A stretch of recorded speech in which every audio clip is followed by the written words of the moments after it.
Thanks for watching. Don't forget to like and subscribe. Also, hit that notification bell.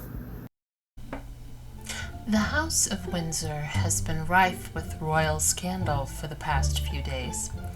Never in my wildest dreams did I think that I'd wake up to such scandalous hashtags and information about Prince William.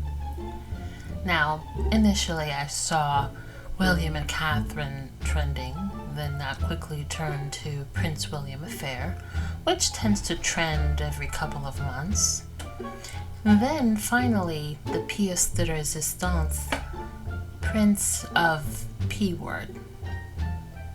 Now, it's somewhat relieving to know that I wasn't the only one who had no idea what that word meant.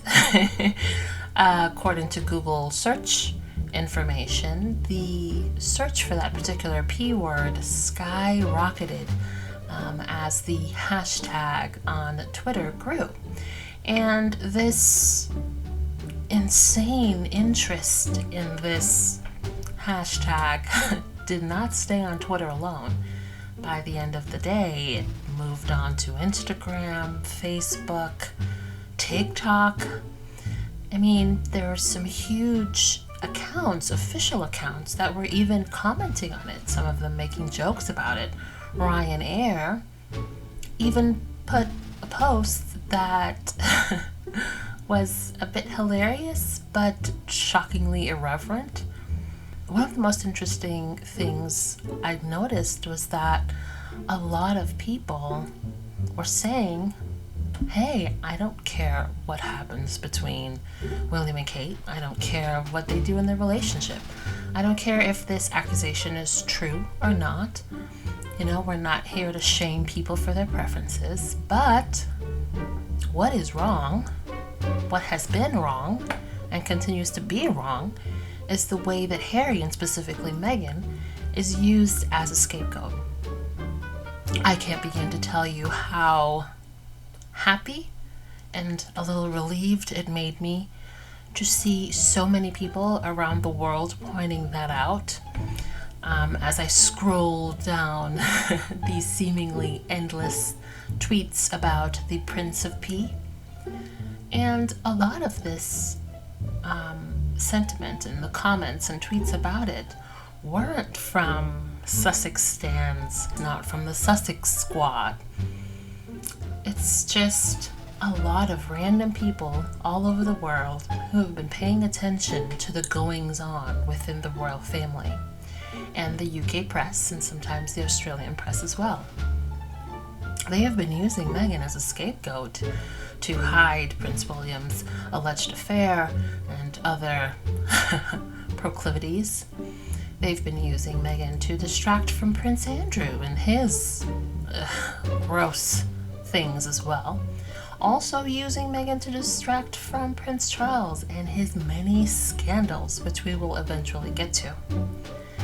But yeah, it was interesting to see so many people talking about this. Now in the US, I think it trended for 2 days, and at its peak, I believe it was number 5 or 6 in terms of trending in the US as a whole. I believe it peaked as number 1 in the UK, pretty high up in Australia and Canada.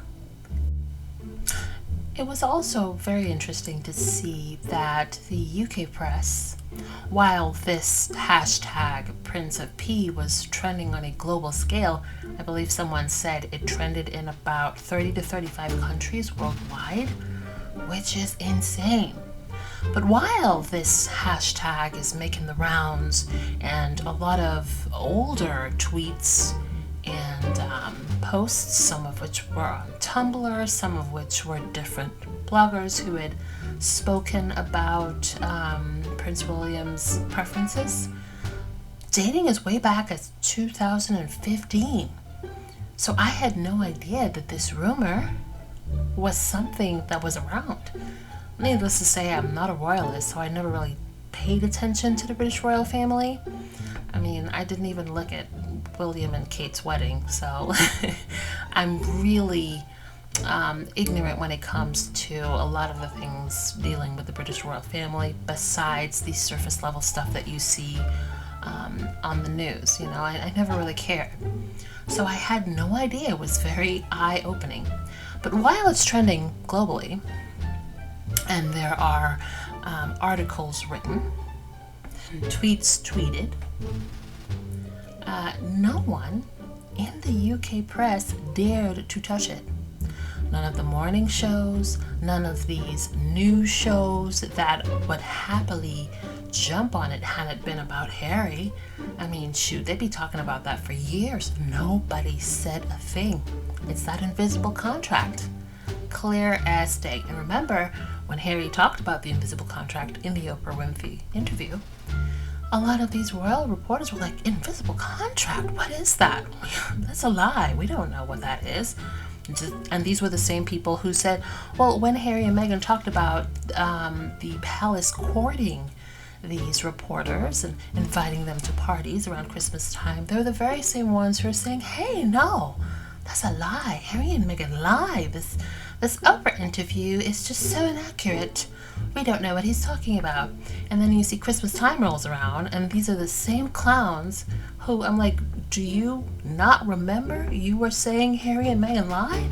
But here you are posting how happy and excited you are to be invited to this little get-together at the palace, aka being courted by the palace for Christmas parties, which is exactly what they said, right?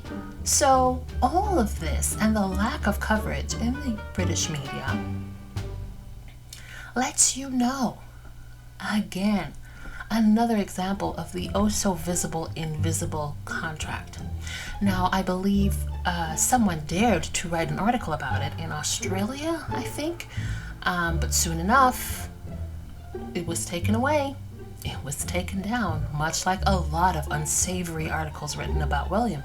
These days, you'll see people scrapping to archive it, to save it, to screenshot it, because as quickly as they go up, the palace makes their calls, maybe sicken their lawyers, maybe threatening to withhold access for future events. I don't know what the hell they're doing, but these people fold like a cheap paper plate.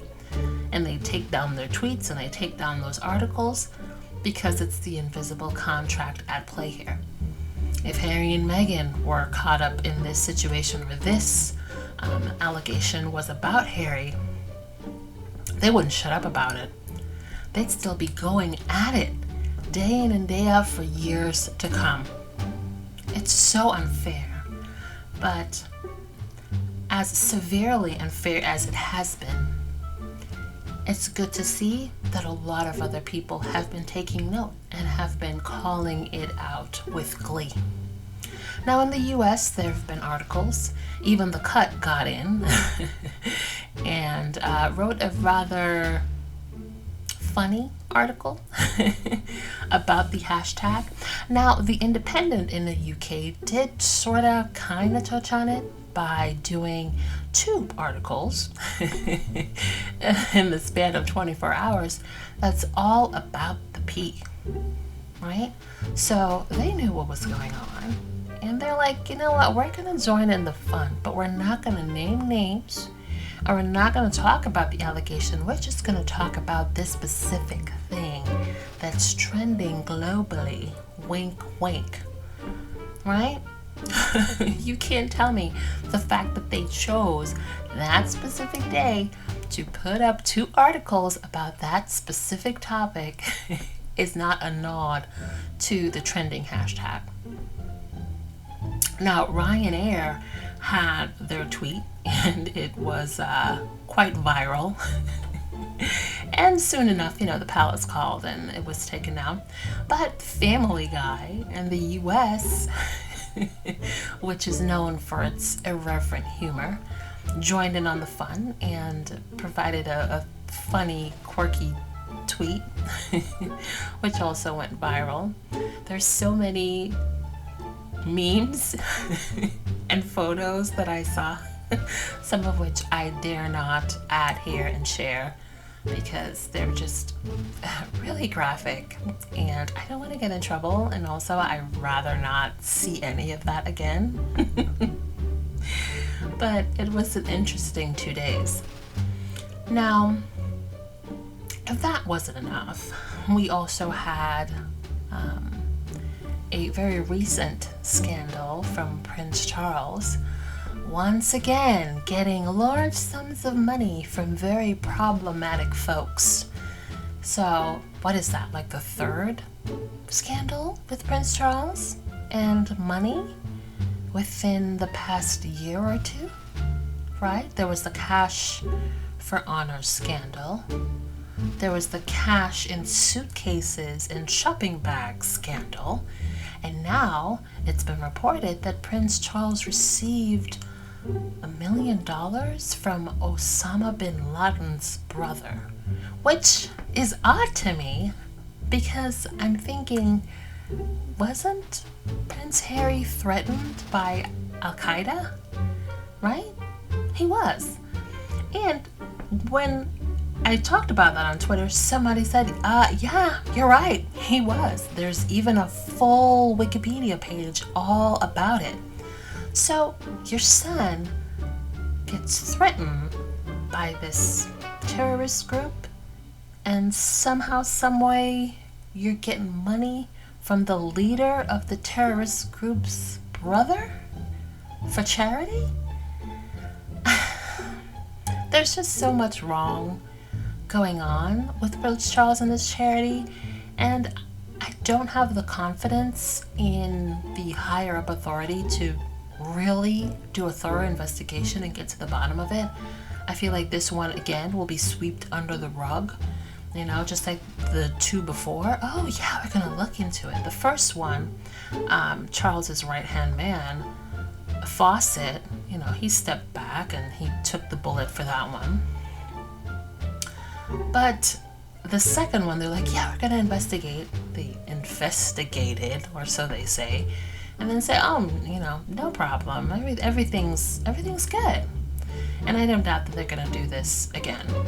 It is so worrying to see the future King of England just being so closely involved in some incredibly shady business.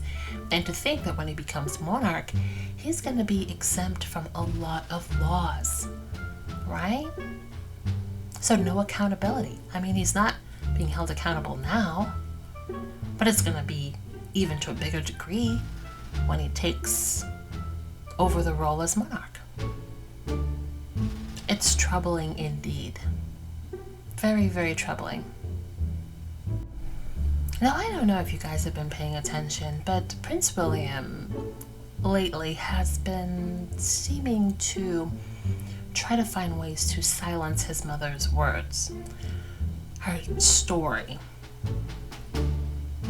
Now, of course, the way the interview was obtained was incredibly shady, and Martin Bashir and all of those who were also involved in it and know exactly what he was up to should be held accountable.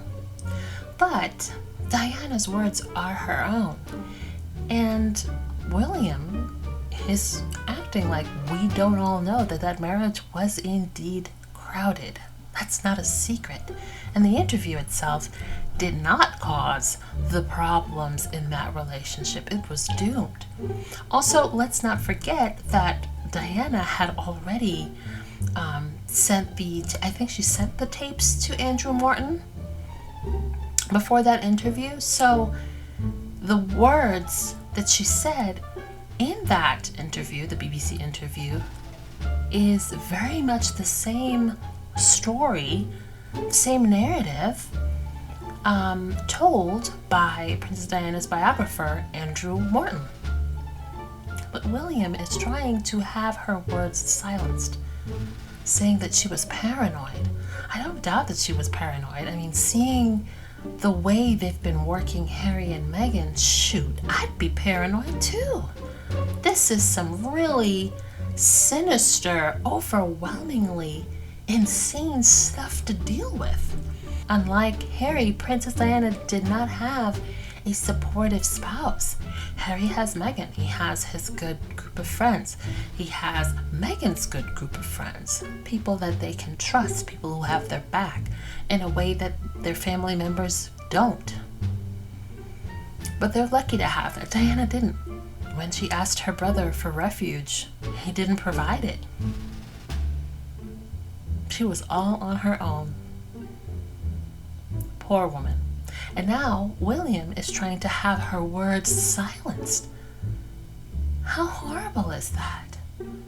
And I've noticed the firm trying to do the same thing with Harry and Meghan to a certain degree, saying that the source of the problem was when Harry and Meghan did the Oprah interview. Oh, baby. The problem started way before the Oprah interview. The problem started when it was announced that Harry was with Meghan. You know, they started attacking Meghan. It was a slow drip in the beginning, but it was pretty quick. Just as they're trying to say that the BBC interview is the root of the problem between Diana and Charles. Like we don't know that that's nonsense. You know?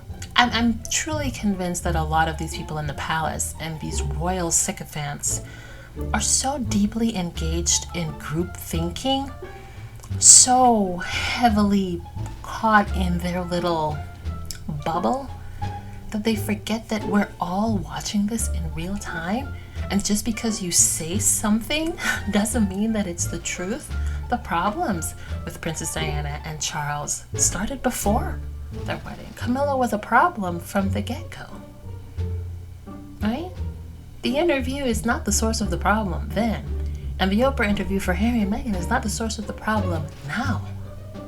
You're just trying to say that to silence these people. And look, she's been gone for what, over 20 years, and to this day they're trying to shut her up, trying to twist the narrative. If he's willing to do that to his own mother, and now he's doing it to his own brother at the same damn time. Jesus, this man is something else. Thanks for watching. Don't forget to like and subscribe. Also, hit that notification bell.